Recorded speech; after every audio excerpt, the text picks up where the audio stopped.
60973. 10 minutes before 8 is the time. Now, we're talking a lot about the idea that we can ride it out. The other conversation that we were having at the start of the show is the story that finds itself effectively splitting the front pages, which is Prince Andrew. Just to remind you of some of the headlines. Here's one of them: Duke's hope of striking out sex case hanging by a thread. Or another one here: the judge deals blow to Andrew's hopes of dismissing sex claim. This is, of course, Prince Andrew's hopes of stopping that sexual assault lawsuit filed by Virginia Roberts of Virginia Giuffre appearing to diminish as a judge in New York questioned his lawyer's arguments that an earlier settlement should shield him from being sued. This is what you're saying. And what would appear, and bear in mind, you can imagine there will be an extraordinary exchange of documents and material between two sides if it does go to court.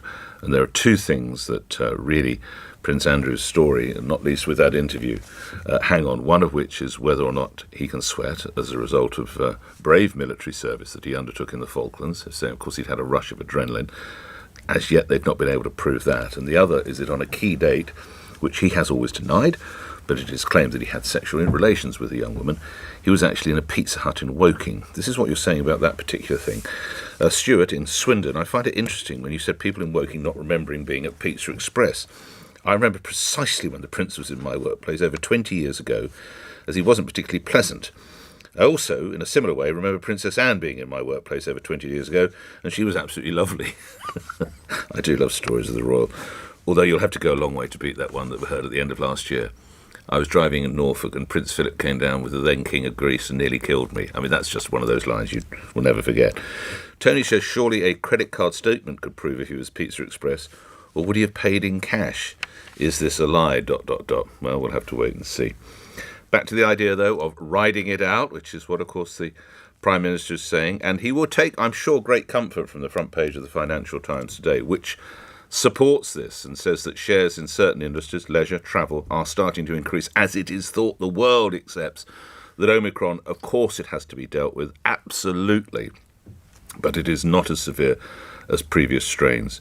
Robert in Dulwich. Robert, what do you want to talk about? Education, I understand. Is it that aspect? Good morning. Yes, Nick. I'm very upset with the way that we've dealt with this pandemic, especially with the way what we've done to the children. I have a 16, 13 and a 10-year-old. Okay.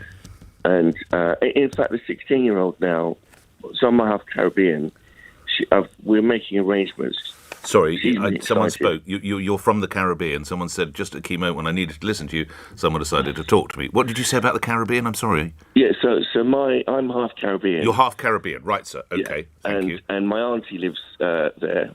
We had to all leave Haiti, which was a dictatorship, which our family has all left, and they're in the Dominican Republic now. And my daughter's going to go to a British school there, right, because they don't do the woke thing. They haven't got the mass psychosis over COVID that we've got in this country, where it's all people can talk about. Everyone's terrified. And as a result, there are plenty of countries in the world where the children haven't lost a single day in their schooling.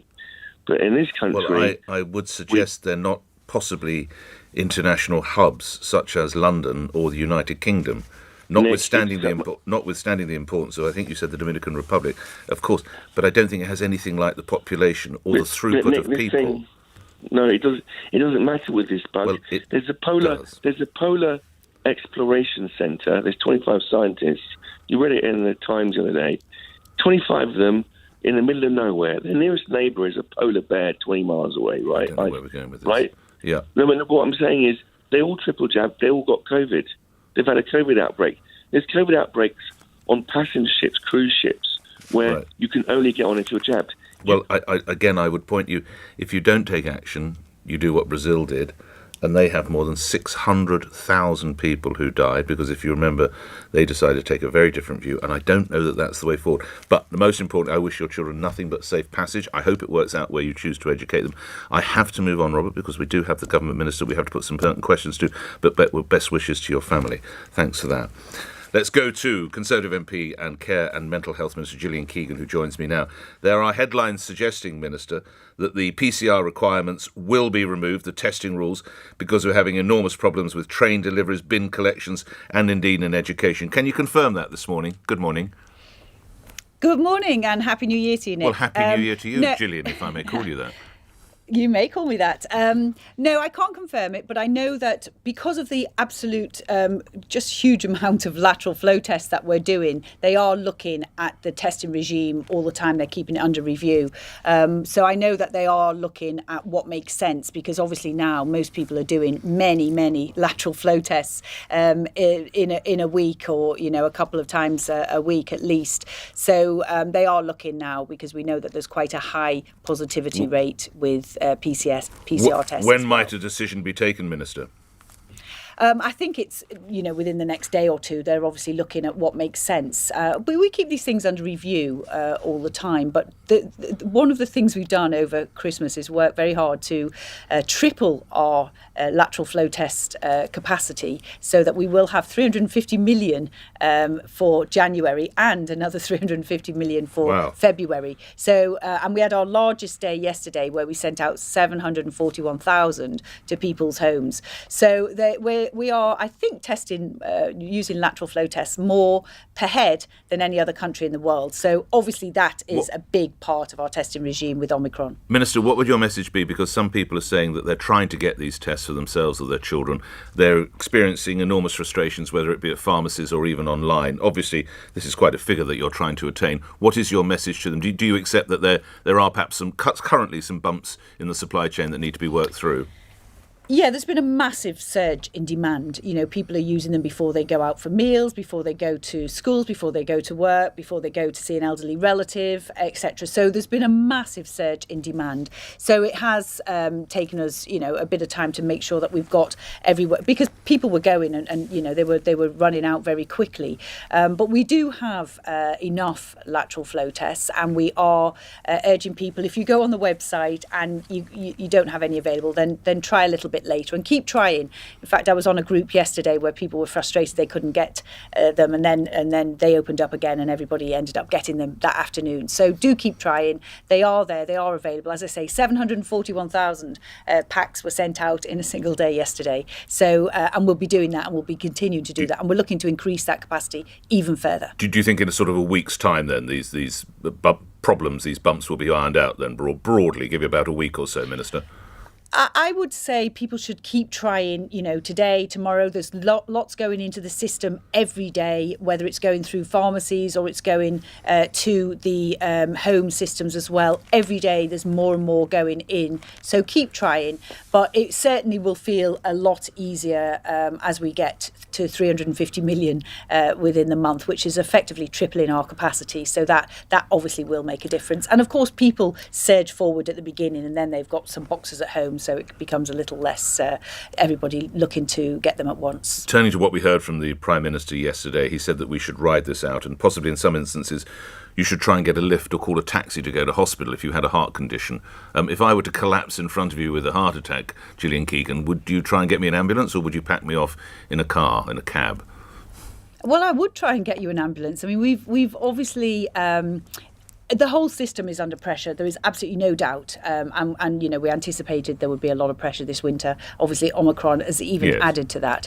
But we did, we have more ambulance crews in operation than we've ever had. Actually, another 500 crews in the last couple of years have been put on. We've also invested £55 million in ambulance alone to make sure that we can staff to cope with the pressures. Now, I know there's a lot of pressures in the system, but, we expect that for all of that, you can rely on getting to the hospital if you are an emergency like a heart attack. That's one of the most critical cases. So you don't agree with him then that people with a heart condition should try and get a minicab? You don't agree with that? Are you saying a heart attack or? Well, a heart attack then. Let's say heart attack. I thought you said heart attack. Yeah, cardiac arrest. No, I think if you have a heart attack, you should call the emergency services. You should explain you've got a heart attack. You'll be put at the top of the queue, and you will get the people who can help you along the journey as well. I mean, obviously, if people can go to a hospital with a relative taking them or whatever, well, that's what we do today if you think it's going to be quicker. Yes. But if somebody needs urgent medical attention, then that's what our ambulance service is there for, and that's what we've invested making sure it's there for. for. Just a couple of last things in another area, reminding, of course, the listeners that you are the Care Minister. There is considerable concern about people, perhaps the lower end of the scale, as regards this energy price storm that's coming their way, and it would appear the Prime Minister rejecting calls to cut VAT on fuel last night. Those, as I say, living perhaps without rather straitened circumstances, this is going to cause enormous problems, isn't it, in April? Surely the government should be trying to help them, Minister.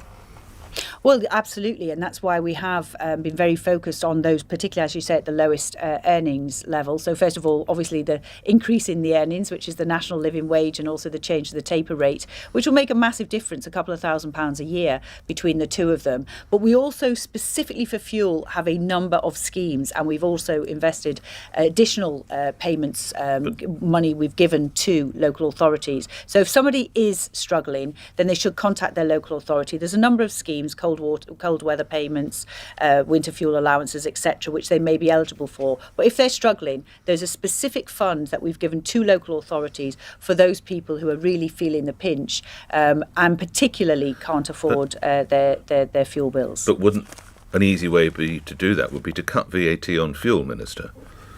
Well, to be honest, I'm not sure it would. I mean, obviously, we've got a global crisis in terms of gas pricing. It's global markets that are driving it. Why should the Our government VAT make money out of on poor fuel people? is 5%. It's very, very low.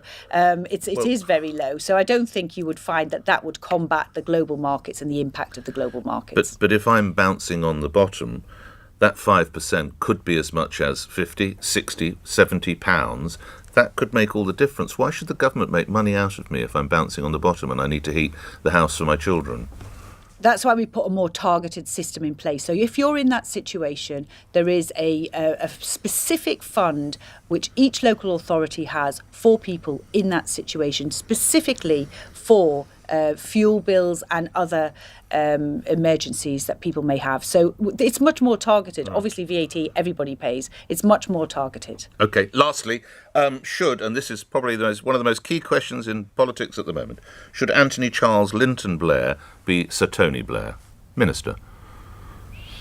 Well, I mean, I think it's not unusual that previous prime ministers of the country have been ennobled in this way. It is unusual and I that believe 500,000 people choose to stop it, of course, Minister. I refer you to well, that. of course, but I think this is something that's an honour that's bestowed by the Queen. So obviously the Queen makes those decisions, but it's not unusual. He has been prime minister of this country for quite a long time. He was prime minister of this country, so I don't think it's something that is particularly unusual. So it should be afforded to all PMs, as and when Boris Johnson in 20 years' time he decides to go and spend more time with his children, he should also get a knighthood. Well, I wouldn't be saying whether he should or shouldn't. I'm sure the Queen will be looking at all cases very, very carefully. But I think it's not unusual for somebody who served their country as Prime Minister to be honoured and recognised by the Queen. That isn't unusual. Grateful for your time as ever, Gillian Keegan. Thank you. Happy New Year again to you. Health, Care and Mental Health Minister. Bearing on LBC, 3 minutes after 8, news is next. On your radio, on Global Player and... Play LBC. Leading Britain's conversation. This is LBC. From Global's newsroom, the travel industry is urging the government to remove all COVID testing requirements for international arrivals in the UK.